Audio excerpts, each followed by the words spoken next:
Hello everyone, welcome to पढ़ो NCERT. पढ़ो NCERT में आपका स्वागत है। आज हम पढ़ेंगे बच्चों स्पर्श का पाठ 4, पर्वत प्रदेश में पावस। ठीक है, इस कविता के बारे में हम पढ़ेंगे। इस कविता में क्या क्या दे रखा है। इन कविता में हमें जो कवि है वो क्या कहना चाह रहा है, क्या करना चाह रहा है, वो हम बताएंगे। इसका पहले हम देखते हैं कि इसका कवि कौन है। ठीक है, सबसे पहले हमें कवि का पता होना चाहिए। क्या नाम है? निराला जी पंत। अरे वाह, बड़े होशियार हो भाई साहब आप तो सारे, है ना। तो उनके बारे में थोड़ा सा पता लग जाए। आपके सुमित्रा नंदन पंत, निराला जी पंत। निराला पंत कहते हैं ना, सुमित्रा नंदन पंत है वो।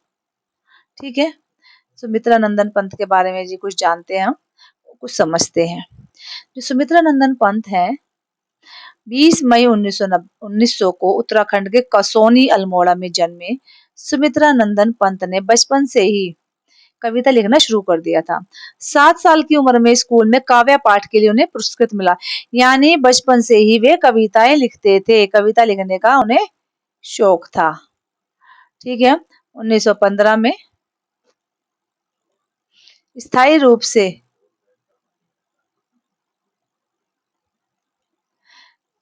हाँ ठीक है, स्थायी रूप से सृजन शुरू किया, छायावाद के प्रमुख स्तंभ कहलाए। पंच पंत जी की आरंभिक कविताओं में प्रकृति प्रेम और रहस्यवाद झलकता है। उसके बाद में मार्क्स और महात्मा गांधी के विचारों से प्रभावित हुए। ठीक है, और उन्होंने आकाशवाणी के परामर्शदाता रहे हैं, परामर्शदाता रहे हैं। लोकायतन सांस्कृतिक संस्था की स्थापना करी। 1961 भारत सरकार ने उन्हें पद्म विभूषण से अलंकृत किया। ठीक है जी, और उन्होंने पंत जी को कला और बूढ़ा चांद कविता पर 1960 में साहित्य अकादमी पुरस्कार, 1969 में चिदम्बरम संग्रह पर ज्ञानपीठ पुरस्कार सहित कई पुरस्कारों से नवाजित किया। और उनका निधन 28 दिसंबर 1977 को हो गया और उनकी प्रमुख कृतियां ये हैं। ठीक है बाबूजी, समझ में आ गया सबको? Very good. चलो अब पर चलते हैं हम कविता की तरफ। अब इस कविता में क्या कहा गया है आपका? ठीक है, भला कौन होगा जिनका मन पहाड़ों पर जाने को ना मचलता हो। सबका मन करता है हम पहाड़ों में जाए। ठीक है, पहाड़ जाने का मन होगा, सबको हाथ में नहीं होता। आसपास के पर्वत प्रदेश में जाने का अवसर शायद ही हाथ से कोई जाने दे। ऐसे में कवि और उसकी कविता अगर कक्षा में बैठे बैठे ही अनुभूति दे जाए, ऐसा लगता है कि हम पहाड़ों पे चलेगा, वहीं की अनुभूति मिल जाए तो क्या कहने, है ना। ऐसी इस कविता में रोमांच और प्रकृति के सौंदर्य को अपनी आंखों से निरखने की अनुभूति देता है। यही नहीं, सुमित्रा नंदन पंत की अधिकांश कविताएं पढ़ते हुए यह अनुभूति होती है कि मानो हमारे आसपास की सभी दीवारें कहीं विलीन हो गई हैं। ठीक है, और हम ऐसे रम्य स्थल में आ गए जहाँ पहाड़ों की अपार श्रृंखलाएं, आसपास झरने बह रहे हैं और सब कुछ भूलकर हम उसी में लीन हो रहे हैं। ठीक है, उसी में लीन हो रहे हैं। तो महाराणा निराला ने कहा पंत में सबसे जबरदस्त कौशल जो है वह है शैली। ठीक है, चलो पढ़ते हैं। तो लेकिन पढ़ने से पहले, पाठ हम शुरू करें उससे पहले हमें क्या करना होता है? हमें करना है चैनल को सब्सक्राइब, वीडियो को लाइक और शेयर कीजिए। ठीक है बच्चों, पिंक कलर तो ये भी पिंक कर लूंगी तो आपको समझ में नहीं आएगा। फटाफट से चैनल को लाइक शेयर और सब्सक्राइब कीजिए ताकि आपको आसानी से सब कुछ समझ में आ जाए। ठीक है, इन पंक्ति, ये जो हमारा कविता है, इसमें जो कवि है हमारे, वर्षा ऋतु के दौरान, जो वर्षा ऋतु होती है, बारिश का मौसम होता है ना, उसके दौरान पर्वत, झरने, बादलों, पेड़ पौधे और हरियाली का वर्णन किया है। बिल्कुल ऐसा जैसे सजीव वर्णन। वर्षा के कारण पूरा जो पर्वत का क्षेत्र है हरा भरा हो जाता है। पर्वत का वैसे भी हरा भरा, हरियाली ज्यादा आ जाती है, मनमोहक होता है।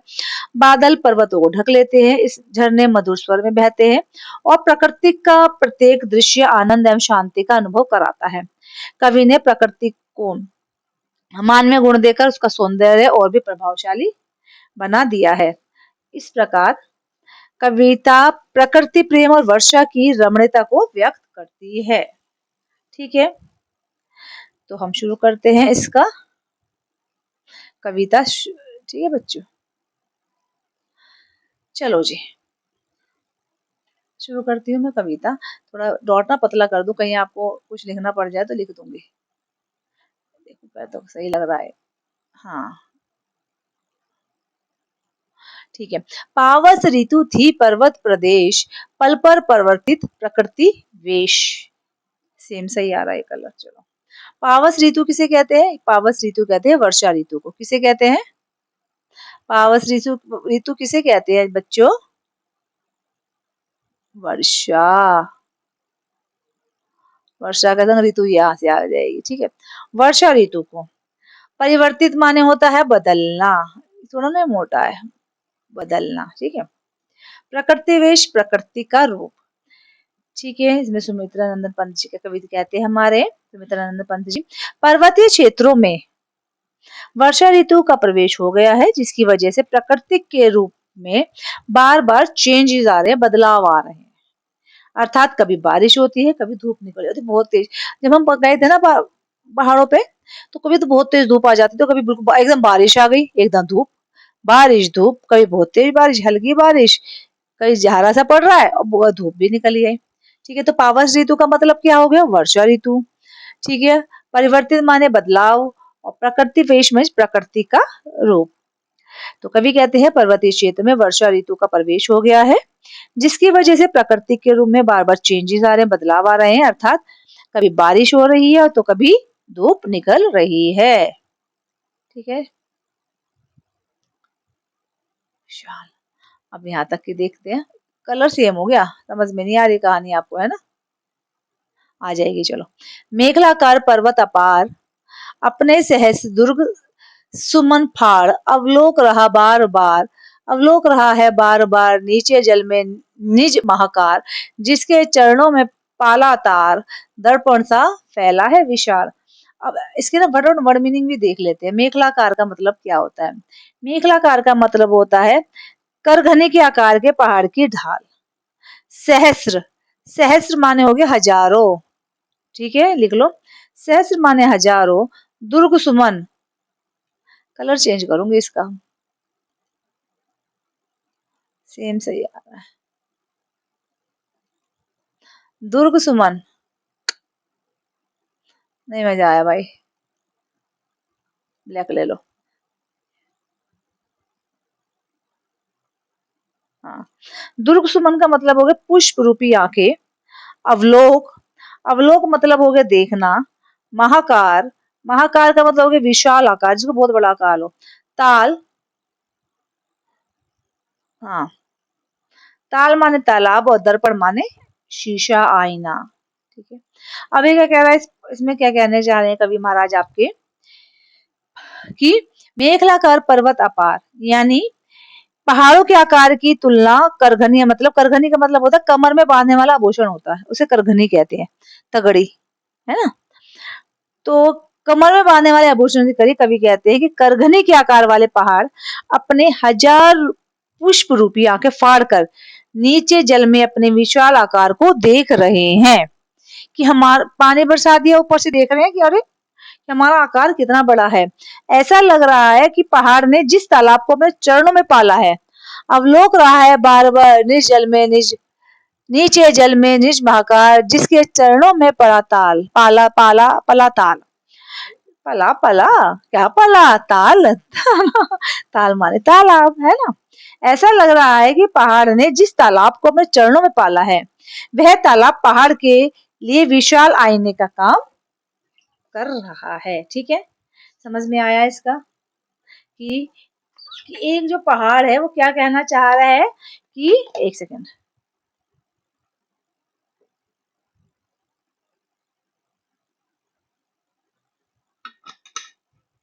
हाँ जी, पहाड़ कहना चाह रहा है कि, कवि कहना चाह रहे हैं कि करघने के आकार वाले पहाड़ अपनी हजार पुष्प रूपी आंखें फाड़कर नीचे जल में अपने विशाल आकार को देख रहा है। ठीक है, नेक्स्ट पैराग्राफ पे आ जाते हैं।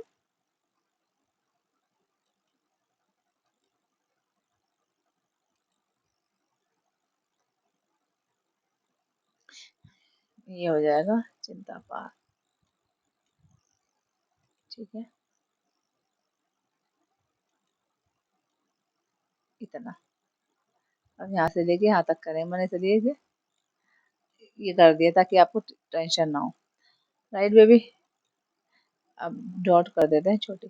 गिरी का गौरव, गिरी का गौरव गाकर झरझर मद में नस नस उत्तेजित कर, मोती की लड़ियों से सुंदर झरते हैं झाग बड़े निर्झर। गिरिवर के उर से उठ उठकर उच्च आकांक्षाओं से तरोवर है, झांक रहे नीरव नभवर, अनिमेष अटल कुछ चिंता पर। गिरी माने क्या होता है? पहाड़। ठीक है। मद माने क्या होता है? मद माने होता है मस्ती। और और हो गया आपका झग। झग माने हो गया फैन, जो झाग से निकलते हैं तो फैन कहते हैं। उर माने हो गया हृदय, उच्च आकांक्षा ऊंचा उठने की कामना। तरोवर माने हो गया आपका पेड़। नीरव नभ शांत, शांत आकाश। अनिमेष, अनिमेष कहते हैं एकटक, अनिमेष नाम भी होता है। हमारे एक अंकल है, उसका नाम था अमिनेश। हाँ ठीक है, अनिमेष अंकल कहते थे, अन्य अन्य कहते थे उन्हें, अन्य अंकल। ठीक है, तो अनिमेष नाम था उनका, बहुत प्यारा नाम है अनिमेष। सब उन्हें बड़े प्यार करते थे अनिमेष को। तो वो नाम मुझे बहुत पसंद आया, तो उन्हें देख के मुझे अपने अंकल याद आ गए, उनका नाम था अनिमेष। ठीक है, चलो स्टार्ट करते हैं। इसमें क्या कहना है? गिरी का गौरव गाकर झरझर। इसमें कहना चाह रहे हैं मोतियों की लड़ियों के समान सुंदर झरने झरझर की आवाज करते हुए बह रहे हैं, मद में नस नस उत्तेजित कर। ठीक है, ऐसा लग रहा है कि पहाड़ों का वे गुणगान कर रहे हैं। मोतियों की लड़ियों से सुंदर झरते हैं झाग भरे निर्झर। उनकी करतर ध्वनि नस नस में उत्साह अथवा प्रसन्नता भर देती है। इतना सुंदर लग रहा है ऊपर से झरना बहता हुआ कि सब कुछ बहुत सुंदर लग रहा है। ऐसा लग रहा है कि पहाड़ों का गुणगान कर रहे होंगे। ठीक है, पहाड़ों की महिमा को गा रहे हैं, नस नस में उत्साह भर देते हैं, प्रसन्नता भर देते हैं। पहाड़ गिरिवर के उर से उठ उठकर, यानी गिरिवर में जो कि पहाड़, उर में हृदय, यानी पहाड़ों के हृदय से उठकर, पहाड़ों के हृदय से उठ उठ उठकर अनेकों पेड़ ऊंचा उठने की इच्छा के लिए एक टक दृष्टि से स्थिर होकर शांत आकाश को इस तरह देख रहे हैं मानो वे किसी चिंता में डूबे हुए हैं। उच्च आकांक्षाओं से तरोवर है, झांक रहे नीरव भर नभ पर, अनिमेष अटल कुछ चिंता पर। ठीक है, मानो वे किसी चिंता में डूबे, अर्थात वे निरंतर ऊंचा उठने की प्रेरणा दे रहे हैं। ठीक है जी, समझ में आ गया बाबू? गुड। आगे चलते हैं, खत्म होने वाला है। डॉट बड़ा, डॉट बड़ा। उड़ गया अचानक, उड़ गया अचानक, अभी भी नहीं उड़ा। हाँ, उड़ गया अचानक लो बूधर, फड़का अपार पारद के पर। ठीक है, इसका मतलब हो गया बूधर माने क्या होता है? बूधर का मतलब हो गया, डार्क हो गया भाई ये तो। आओ, हमारे आईटी पर्सनल में भाई क्या होगा जबकि बंदे हैं। बूधर माने होता है पहाड़। क्या होता है? पहाड़। बूधर माने पहाड़। ठीक है, और पारद के पर, पारद के पर का मतलब होता है पारे के समान ज्वाला या चमकीले पंख। पहले इस लाइन का मतलब समझ लेते हैं हम। इसमें कहना चाहते हैं कि तेज बारिश के बाद मौसम ऐसा हो गया है कि धुनी धुंध के कारण, कि बहुत बड़ी घनी धुंध हो जाती है ना, सर्दियों में धुंध होती है ना, वो धुंध, धुंध के कारण लग रहा है मानो पेड़ कहीं उड़ रहे हैं। ठीक है, अर्थात पेड़ उड़ नहीं रहे कि पेड़ों के पंख लग गए और वो उड़ के भाग गया, नहीं। इसका मतलब है धुंध गायब हो गए। ठीक है, उड़ने का मतलब ये हो गया।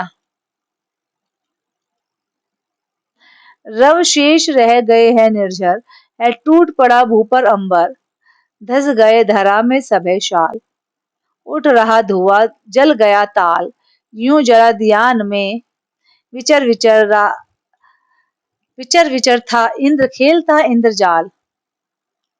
अच्छा जी, इसका मतलब भी समझ लेते हैं। रव शेष का मतलब क्या होता है? क्या मतलब है रव शेष का? रव शेष का मतलब होता है केवल आवाज का रह जाना। ठीक है। और सभय का मतलब अंबर वंबर तो सबको पता ही है। ठीक है। आकाश।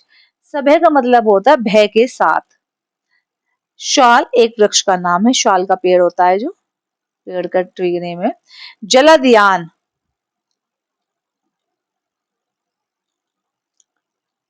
जलदयान का देखो, इन सब का मतलब मैं बता चुकी हूँ, अंडरलाइन कर देती हूँ मैं। ठीक है। जलदयान का मतलब हो गया बादल रूपी विमान। विचर, विचर यानी घूमना।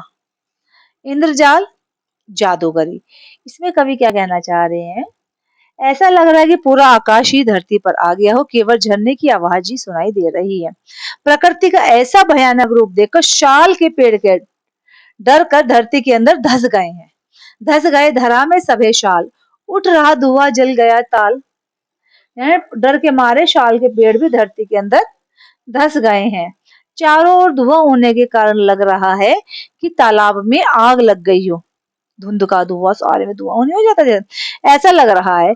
ऐसे मौसम में इंद्र भी अपना बादल रूपी विमान लेकर इधर उधर जादू का खेल दिखाता हुआ घूम रहा है। ठीक है जी बच्चों, कितनी बेहतरीन पोयम। आपकी जो पोयम है ये आपकी यहाँ खत्म होती है। इसका रहा क्वेश्चन आंसर्स, वो हम आपकी नेक्स्ट वीडियो में डिस्कस करेंगे क्वेश्चन आंसर्स के बारे में। ठीक है। और ये अगर पोयम अच्छी लगी हो, समझ में आई हो, तो आप वीडियो को लाइक कीजिए। LIKE like, share, SHARE share कीजिए। और क्या करना है आपको?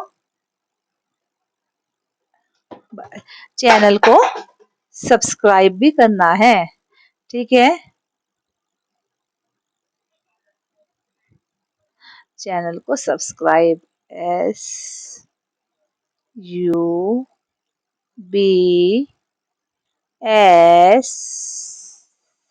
जल्दी जल्दी कर दो, है ना बच्चों। चैनल को सब्सक्राइब कीजिए, वीडियो को लाइक और शेयर कीजिए। तो जब तक के लिए हम अगले उसमें मिलेंगे, आपको, आपने ये वीडियो देखी, आपका बहुत बहुत धन्यवाद। Thank you. थैंक यू बच्चों। मिलते हैं नेक्स्ट वीडियो में, जब तक के लिए बाय।